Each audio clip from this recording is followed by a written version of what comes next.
Yeah, I think it's I've been talking a lot, saying what I feel I deserve, what I want. But ultimately, I think this is such a timing thing when it comes down to who's going to fight Ilia next. I think I'm one of I thought two, but now three. With Max having a big win, it's me, Armin, or Max. I would assume that has to fight him if he's going to fight this year. If he's not going to fight this year, then who knows what's going to happen. What everyone likes is to dominate people and to win as soon as possible. If you have the ability to submit someone as soon as you can, you would do it. I think that's your mindset. I think Justin Gaethje's mindset is to be the most violent person alive. I think Patty's going to beat Justin Gaethje. Easy. Really easy. That's a crazy thing to say because Justin Gaethje's a animal. Yeah, but he doesn't know how to grapple, and Patty knows But he's a Division I wrestler. He knows how to grapple. You don't think he knows how to grapple? He just chooses not to. I don't think so. Did you ever saw him submitting someone? I don't believe he's ever submitted someone, but I think that's because he likes to just crush people. If you have the ability to submit someone as soon as you can, you would do it. I think that's your mindset. I think Justin Gaethje's mindset is to be the most violent person alive. Recently, Justin Gaethje issued a challenge to Ilia Topuria for the UFC lightweight championship bout. It is now officially confirmed that Ilia Topuria will face Justin Gaethje in the main event of UFC 323, taking place on December 13th at the T-Mobile Arena in Las Vegas. For me, I've said my piece, and now I just feel like I need to train, work out, and I'm gonna fight. All of these guys are really good. I'm fighting the best guys in the world, so I know that's gonna be something that's a challenge that I'm gonna have in the future. And I hope it's Ilia. I hope it's in November. I hope it's in Madison Square Garden. That's what I'm planning for. That's what I'm trying to speak into existence. But again, you never know with the UFC, and I can only worry about what I can control, and that's how ready I'll be for my next fight. So I'm leaving it up to my manager. I think I have the best manager in the world. I think the circumstances, could line up well for me to get that fight. And so that's what I'm prepared. Justin Gaethje has set his sights high, aiming to face Ilia Topuria next, and then defend the UFC lightweight title at the White House. This ambition highlights both his confidence and his drive to create unforgettable moments before hanging up the gloves. Where do you feel you stand? I know you made it clear you wanted a title shot. Are you confident that's coming? Yeah, I mean, that's the fight that I want. Obviously I'm biased. I'm going to fight for what I feel like I deserve. But he feels the same. She feels the same. We're all biased towards ourselves. It's me or Armin. I believe somebody has to fight him this year. And I think I'm in a better spot than Armin. So someone's going to fight him. I hope it's MSG, New York City. I get to fight him, and then I get to defend it on the White House lawn. That's what I'm planning for. From both a skills and rankings perspective, Gaethje is without doubt among the elite contenders for the next title opportunity. With victories over top names like Dustin Poirier, Michael Chandler, and Rafael Fiziev, he's earned a reputation as one of the most ferocious fighters in UFC history. Being a guy like Michael Chandler, who is 7-2 in the UFC, gets you a title shot. The UFC being more of an entertainment company, maybe that's what the UFC is. You fought your way to become one of the greatest welterweights of all time. You went through everybody. I feel like Armin has kind of somewhat done the same thing. It would really kind of be a spit to the face of those merits of who the best fights the next best guy. If you're gonna skip a Justin Gaethje, Armin Tsarukyan, Dan Hooker, Mateus Gamrot, and just say, Patty the Batty, you fight for the title next. You want Justin Gaethje to maybe have another fight. So if that's the case, then it's got to be Armin Tsarukyan. Paddy Pimblett has done a phenomenal job with the opposition he's been given. Let's get him someone in that top 5. You're 100% right. If it's not Justin Gaethje, Armin, but it can't be. From both a style and physical standpoint, Topuria might not grant him the opportunity unless the UFC officially sets a fight. Still, Gaethje has stated that Topuria is perfectly suited for the lightweight division. And I just wanted your thoughts on Ilia Topuria vacating the featherweight title and coming up to lightweight. Do you think he's built for lightweight? Yeah, I think he's a fighter, especially with the confidence that he has right now with those wins over Max and Volkanovski. I think, confidence is the biggest factor when you step in there. You have to believe, in yourself first and foremost. And so, yeah, I think just made the most exciting weight class in this sport a little bit more exciting. Poirier's upcoming bout will have him putting his UFC lightweight championship on the line against the number 5 ranked contender at 155 pounds before the year wraps up. You stressing about it at all? Like, is it hard not to think about it, to know exactly what you feel like you're deserved? Is it tough not to feel like entitled to something here? I mean, of course, but again, I have to really, be considerate from all perspectives. I think obviously, from my perspective, I'm biased. I want them to pick me. I want to be the guy that they pick. But there's other guys out there that have the same feelings, same desires. So I think I control what I can control. I think I've been the most consistent guy that's ever fought for this company. Yeah. The most exciting. I've stuck around. Unfortunately for them, I have fought for the belt 3 times, but I'm still here. I'm still in top 5. I'm still competing with the best guys in the world. And, while I'm doing that, I'm only doing that to fight for the championship fight. And, I'm not going to take fight. Again, I don't want to harp on the whole I did Max thing for them. Joe Rogan and Ilia both agree that Arman Tsarukyan has been inactive for too long and should climb back up the rankings before getting a shot at the title. If you look at it, he's kind of cleaned out the division. There's no one else. I mean, Arman's got to build himself back up. Yeah. He's not going to get a title shot. I would put Justin Gaethje against Paddy Pimblett, me against Islam. Once I pass him, I get the title, and you put me against Paddy, because I think that he's gonna. You think Paddy's gonna beat Justin Gaethje? Easy. Wow. Really easy? Yeah, easy. Really easy? Yeah. Wow. That's a crazy thing to say, because Justin Gaethje's a fucking... It's a daring statement given Gaethje's reputation as a relentless force inside the octagon. Still, Ilia genuinely backs his faith in Paddy's grappling skills and his ability to outmaneuver Gaethje's aggressive fighting style. Yeah, but he doesn't know how to grapple, and Paddy knows But that. he's a Division I wrestler. He knows how to grapple. You don't think he knows how to grapple? He just chooses not to. He chooses to stand and fight. I don't think so. Did you ever saw him submitting someone? I don't believe he's ever submitted someone, but I think that's because he likes to just crush people. He likes to bang it out and fight. He used to fight. What everyone likes is to dominate people and to win as soon as possible. If you have the ability to submit someone as soon as you can, you would do it. I think that's your mindset. I think Justin Gaethje's mindset is to be the most violent person alive. Rogan views Gaethje as a transformed fighter with a renewed mindset. In his earlier career, Gaethje fought with reckless abandon, taking unnecessary risks. Over time, he adapted to a smarter approach while maintaining his trademark aggression, resulting in several major victories. Yeah, and I think that's one of the reasons why he lost some fights early in his career, because he took unnecessary chances and he fought recklessly.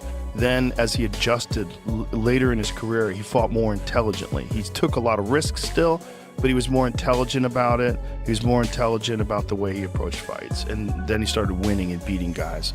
And that, where he might have thrown himself into wars before, like the Michael Johnson fight, his first fight in the UFC, just throws himself into chaos. I remember that fight. Yeah, chaos. Yeah. He would just try to see, he was like Michael Chandler, but a better... Gaethje is approaching the twilight of his career, a stage where many fighters begin to fade, though athletes like Chandler and Volkanovski prove it's possible to remain at the top.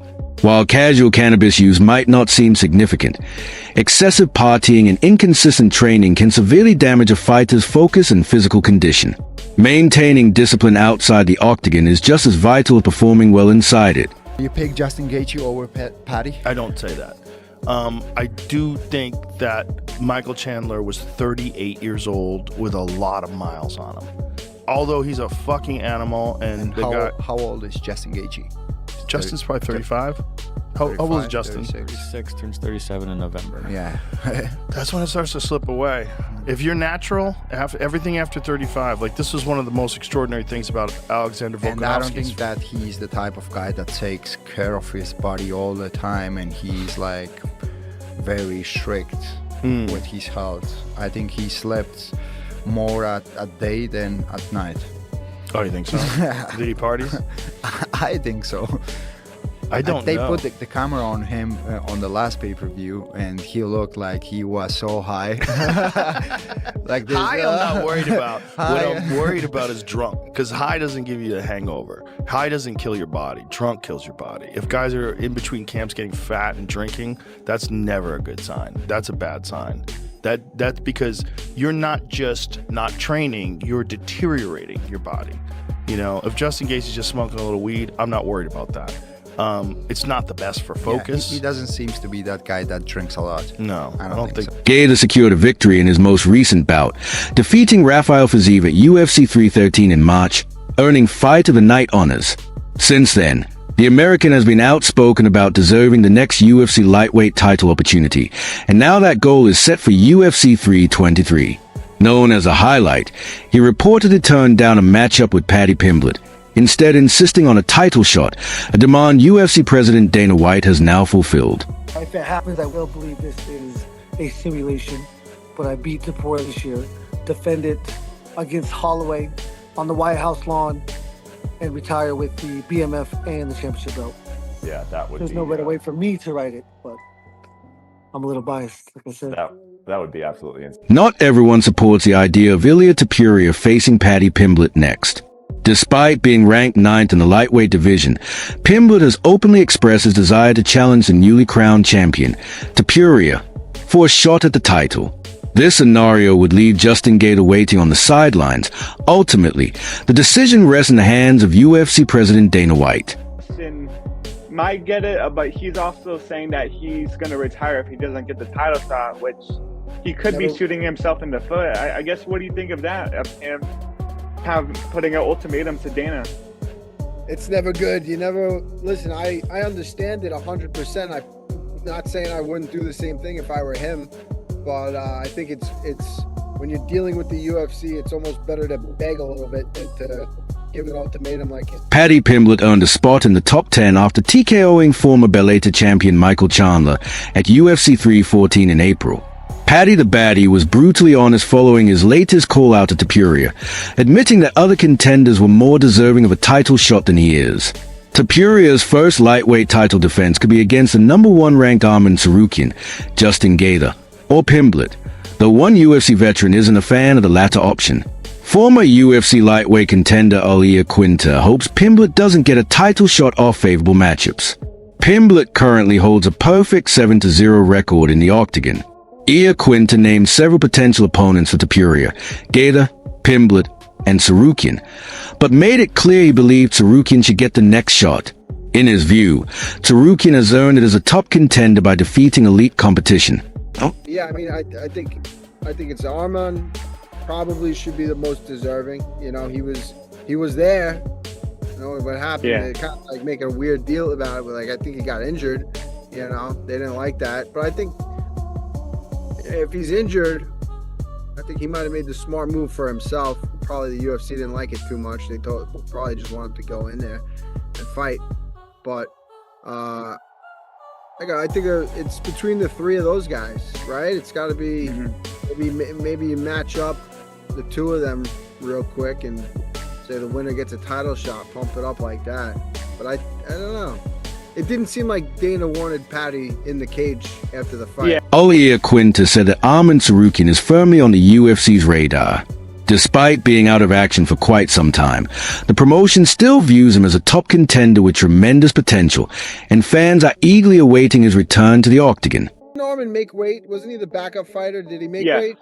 Yeah, he made weight at 155 for UFC 317, yeah. So I think that might be a good indication of where they're looking to go, right? I think, you know, they really wanted him in the cage, in the octagon. When Ilia and Paddy. So, I mean, jumps go in on, sorry. Oh, Rogan, come on, man. What are you doing? That's not, you know, it was, that was Arman's moment. That would have been great. But yeah, I guess everything happens for a reason. Who knows? Maybe the stars are just aligning for Paddy to get it. The 30-year-old holds wins over Michael Chandler, Bobby King Green, and former interim champion Tony Ferguson, with all 3 currently on a combined 13-fight losing streak. Pimblett faced off with Topuria in the octagon after UFC 317, but when asked who should get the next UFC title shot against Topuria, former top 5 lightweight Ilia Topuria insisted it should not be Pimblett. I hope they don't give it to Paddy. They can't give it to Paddy. I think Gaethje. Why not? I don't think he's fought the caliber of guys. You know, I think they've definitely given him like the favorable matchups. Like, I think the last 3 opponents he's on are on like an 0-10 losing streak. You know what I mean? Like, You got before like 0-13, 0-12, or something like that. Yeah. You know, but there is the bad blood. You know what I mean? They got that bad blood goes a long way in selling pay-per-views, and at the end of the Ilia Quinta said the UFC will ultimately decide whether Ilia Topuria faces Justin Gaethje or Paddy Pimblett, and that decision will likely come down to which matchup can generate the most pay-per-view buys. that's all the UFC really cares about. It's not about who's rightfully deserving of it, but more who can sell the more pay-per-views, and Paddy might be the guy. Ali was the one who labeled Ilia Topuria as Conor McGregor 2.0. Ilia Quinta was impressed by Topuria's overall skill set, personality, and leadership, suggesting that he took inspiration from McGregor's model and elevated it to the next level. What do you make of the new lightweight champion, Ilia Topuria? You know, he did what Conor did. He got the featherweight title, but he actually defended it, went up, got it over Charles. I mean, what do you make of him as a champion, what he's doing for the sport right now? He's great. He's great. He's the total package, right? I think he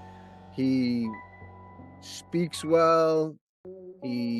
He's an inspiration to the younger generation. He's a positive role model, and I think he's kind of got his head straight to where he's like a family guy, and I see him having a long reign, a positive reign.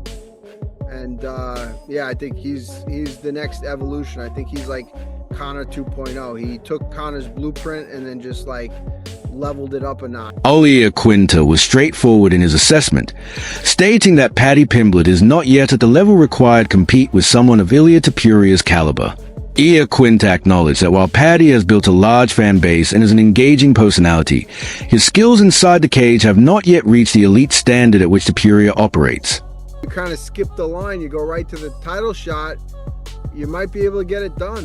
I think a lot of the tough fights are the ones like, the quarters and the semifinals leading up into the final, the match. And I feel like he kind of like skipped those because he fought guys that are kind of like on the way out, a little losing streaky and stuff like. Justin Gaethje recently admitted he believed the UFC might give Arman Tsarukyan a title shot before him.